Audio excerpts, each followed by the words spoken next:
another murder for you guys, and this murder viewing, I really did not know how this was going to turn out. But as you guys know, one of the top horror franchises going on right now is the Conjuring series. I mean, The Conjuring 2, Annabelle, not so much. But now we have, Annabelle was just a real big misfire. It did not really work out at all. But luckily we actually do have a prequel to save that. That, of course, being Annabelle Creation. So Annabelle Creation is basically about, well, what you think it is. It's the origins of the doll of Annabelle. The secret as to why she was made is finally revealed. But it basically centers around this orphanage, and there are these two girls, Janice, and also, you got Janice, and then you have the character of Linda, and they're basically best friends, and they end up going to this orphanage, together, and basically, this orphanage that's there is at the home of the doll maker who actually has made Annabelle, and once they get there, they start to uncover some secrets that lead to some really sinister stuff, and that's really all I'm gonna say.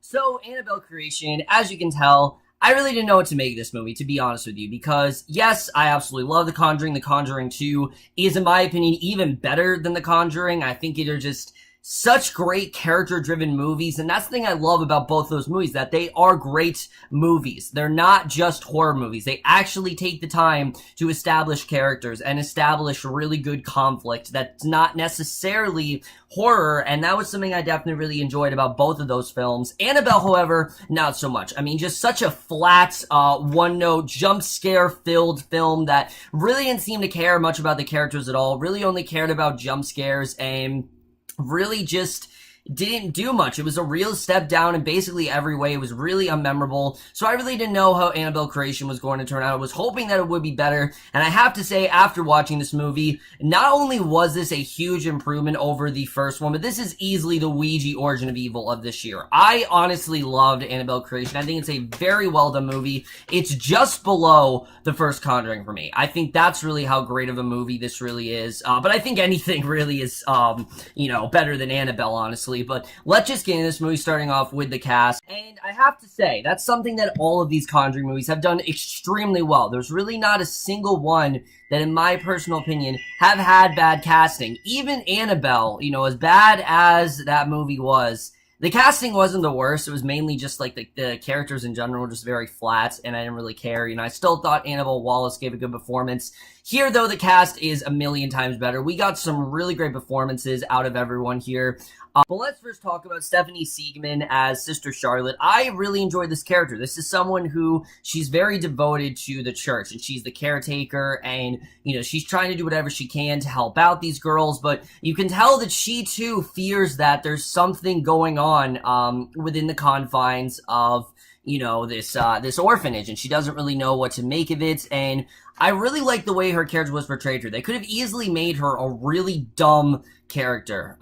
Someone who easily, just does the dumbest decisions, but she actually handled things in a very calculating way, and I really did love that about her character. I thought she was honestly very well developed. In my opinion, she was a little bit underwritten, but I thought Sigmund did a really good job of what she had. You could tell how devoted she was to God, how much she cared about her faith, and also how much she really did care about these girls. These girls meant the world to her.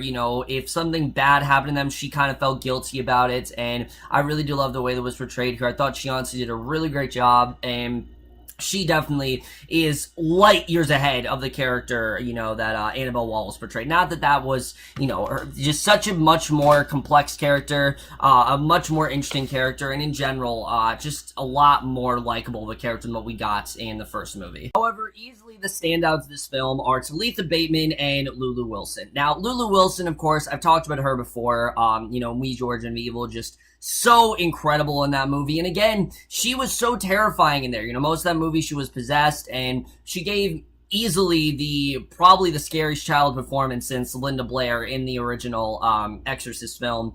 But both of these girls are great. I really love getting into their relationship. Janice and Linda, they've been friends for a very long time, and they both are orphans, and they dream that, one day they're going to get adopted, and one day someone's gonna come to, and they're gonna get adopted together, and they're gonna be able to, live with a family. And I really love getting into that backstory. I thought they both worked really well together. Talitha Bateman especially very much impressed me as a character of Janice. She actually is disabled. She's suffering from the polio virus, and I thought that also was really interesting to her character. Like I said, Lulu Wilson was great as well, but their friendship really is, in my opinion, the highlight of this movie. And especially when it's kind of tested later in the film, they did such a great job of developing that friendship. It really did heighten the tension even more, which I'll get more into that when we get to the writing. But these two are absolutely going to be stars. For me, they are definitely breakthrough actresses, and you're definitely going to see them in a lot of horror movies to come for sure. They were both incredible here, especially Bateman, who has some honestly really terrifying stuff towards the end of this movie. I don't want to say what and how, but she really was phenomenal, and I really love what these two actresses did here. And then Anthony LaPaglia as Samuel Mullins. I can't say much about his character, but he is the doll maker, and the second you meet him, there's this nice demeanor to him where it's like, oh, he's welcoming and everything, but then there's this really mysterious side of him where you're like, what is it about him? I mean, the second most of these girls see him, they're set off by him. They can tell there's something just really creepy and weird about this guy. Why does he not want them to go into certain rooms? Why does he not want them to do certain things? And when it's eventually revealed what his character did, I thought it made a lot more sense, but he did a really good job of portraying this character. Again, he could have been really over the top, but he's surprisingly very restrained in this role. I was surprised by how they did do that. I really did think this was going to be like an over-the-top performance, but it really wasn't at all. He did a really good job here. I really did enjoy his character as a whole. Again, there's some really chilling stuff with him, but he definitely was really great, as well as Miranda Otto. Again, I can't say much about either of these characters, but they both did a really great job, and I really did get into their characters as well. So really the whole cast I think is really great. That's something that this movie absolutely benefits from, is the cast. I think it's just a lot better than that of the prequel, and that's definitely something I really did love. And all the girls in general, I really thought they all worked very well together. I thought they honestly felt like a real family. They felt like a real orphanage, and that was something that I thought was definitely really great. You had characters that were just a lot more inherently interesting that you actually did like to follow, and that's something that this movie immediately does triumph over its predecessor. So now let's get into the directing and the writing, because when it comes to this movie, the directing is the thing I was the most excited about, because it is directed by David F. Sandberg, who directed Lights Out, a very entertaining but also very well character-driven horror film. I thought, Lights Out was just such a well-done film last year. Again, another great example of a movie that's not just trying to scare you every 5 seconds. It actually does care about the characters, and I thought that was handled really well. And again, here, he did a really great job with the atmosphere of this movie. I mean, yes, there is this creepy atmosphere looming around the movie, but what we essentially do have here is a story of friendship, a story about these two girls, the camaraderie that they really do have, the bond they have, and how that really is tested, and the difficulties that they really do have with living inside this orphanage. And I thought it was just a really interesting story overall. I thought, the dramatic stuff especially worked really well. I was surprised by how well this, that he handled the dramatic stuff, but he honestly handled it in a really great way. I really did get pretty affected by quite a few scenes here, and I definitely did enjoy that. And then the scare factor, well, he absolutely nails. I mean, I was on the edge of my seat so much throughout this movie. We'll get more into that when we get to the cinematography and things like that, but his directing was fantastic. And again, he's probably one of the most innovative horror directors working today, honestly. He did a really great job here. The writing by Gary Dauberman, I was a little bit worried about. And I will say, has it improved? Absolutely. It has absolutely improved since the last movie. I don't know if Gary Dauberman realized how bad the first movie really was and how underwritten some of those characters were, and really just how dumb of a script it really was. But his script is miles and, leaps and bounds ahead of, the first one. I think his script here is very well done. Like I said, the main story in general, I really did get into, and just like Ouija Origin of Evil, this movie is not just concerned about let's scare you, every 5 seconds, and not just, concerned about the scares. It actually is trying to tell a really good story, and I definitely really did love that, especially what someone who is, disabled will go through, someone like Janice, who, like I said, does have the polio virus. There's some great scenes of her where they're playing outside and she can't join them, and I thought that was just really effective stuff, and really, again, showed a lot about her character. They did a really good job with getting us invested into these characters, and like I said, especially that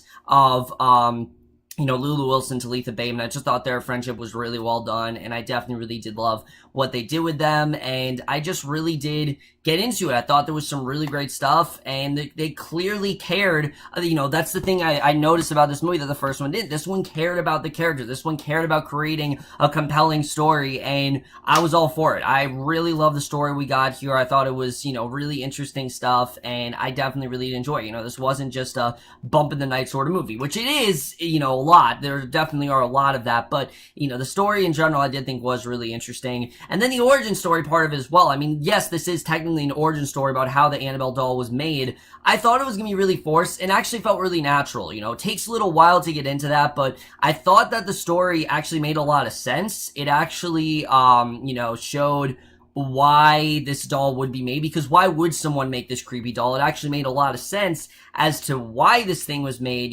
how it ended up in the different places it did, and I thought he did a really good job with capturing that. I thought, again, his writing was just a lot more consistent here. That's what we definitely did love. However, he does still suffer from some, flat characterizations, particularly any of the other girls in the orphanage. Characters like Nancy and Carol, they're good in the movie. I didn't think they were bad characters, but they're just really underwritten. The other girls in the orphanage are just kind of there. They're there to harass, Janice and kind of just influence Linda, but they do become a little more heavily involved in the story, and I actually did like what we got with them. I just thought in general there wasn't really much to their characters as a whole, and I did think there could have been a little bit more there. Sister Charlotte, I said as well, I thought was a little bit underdeveloped. I think they could have given her a little bit more to do. And honestly, to be honest with you guys, I was having a little hard of a time figuring out who the main character of this movie really is, because sometimes it seems like they want Janice and Linda to be the main characters, which they are, but then you have Sister Charlotte, who also seems like a main character. This is really the first Conjuring movie where it doesn't really have a main lead, which I thought was interesting the way they wrote that. I thought that was definitely interesting the way that was handled. In terms of scares, I do think the movie does overdo it a bit. There are times where the movie will just have jump scares just to have jump scares, and yeah, some of them really did get me, but they're not exactly sporadic, especially in the first act. There's pretty much a jump scare. There's not like a scene that goes by, in my opinion, without a jump. I mean, there are some scenes that don't, but it seems like there's not at least 5 minutes to go by without a jump scare, and my personal opinion, I think it should have been a little more sporadic, because the second half, it really is. It's not just like consistent all the time, and I thought it was a lot better in that way because of that. I thought they handled the jump scares really well, but I did think there were some that they did go a bit too much with, and I wasn't as into them. And yeah, some of the story is predictable, but this is one of those stories that is so compelling and so interesting that really the positives really do outweigh the negatives for me, and that's something I definitely will give them. Speaking of scares, let's get into cinematography, because wow, this movie is well done. I mean, right from the start, this looks like a classic horror movie. It really is. The way it's shot really does seem that way. There's a lot of off-camera stuff, and I definitely really did appreciate that. It's not nearly as well crafted, I think, Ouija Origin of Evil is, where Ouija Origin of Evil, they literally made it look like that could be a 60s film. This, I mean, yeah, it's in, obviously it is in, like the 60s or whatever, but, or the 50s actually, but it's pretty obvious that this is a 2017 film, and again, the cinematography was still really well done, especially the way they would construct really crazy scenes. They didn't try to give you all this gratuitous violence. They actually focused a lot more on the creepy aspect of it all, and I have to say, this movie is genuinely scary. I mean, I was scared several times in the movie. There were some scenes that really did get me, and especially the climax of this movie, I honestly was on the edge of my seat. I mean, my heart was racing. I had no idea how it was really going to turn out, and that's when you have a really great horror movie on your hands, because not only were they able to scare me, but they were able to get me on the edge of my seat towards the end of the movie. I thought it was incredibly well done, and I really did love the climax in this movie. The way things really did pay off was honestly kind of surprising. I did not expect things to go the way they really did, and I thought that was definitely really well done here. I thought the score as well was also really great. I really did love the score throughout this movie.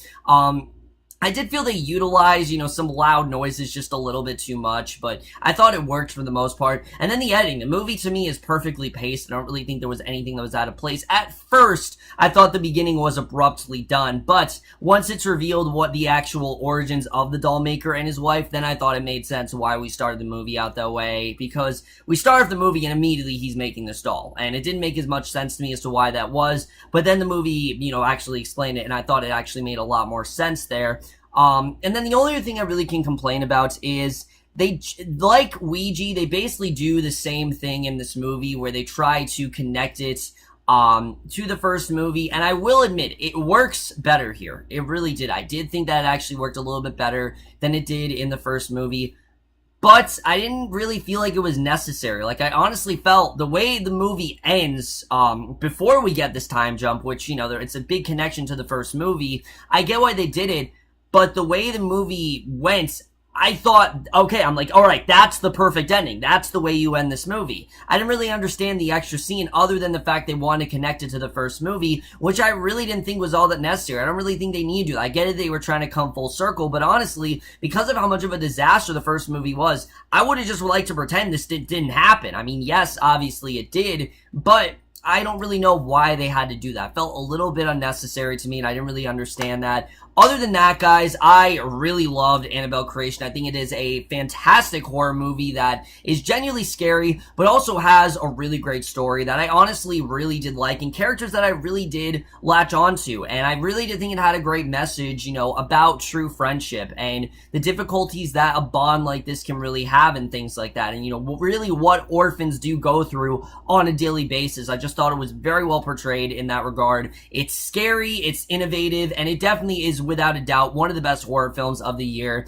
It is light years ahead of the original, and I'm absolutely going to give Annabelle Creation a B+. Overall, guys, this is my review of Annabelle Creation. Let me know what you guys thought of this movie overall. Love your thoughts on it. I really did love this movie overall. I think it was incredibly well done. But that's my review. Hope you guys enjoy. We'll see you guys in my next video, which will be, I think, for either the series premiere of Get Shorty or for tonight's episode of Game of Thrones. Not entirely sure which one I'll do first, but I will see you guys for either one of those. Okay, bye.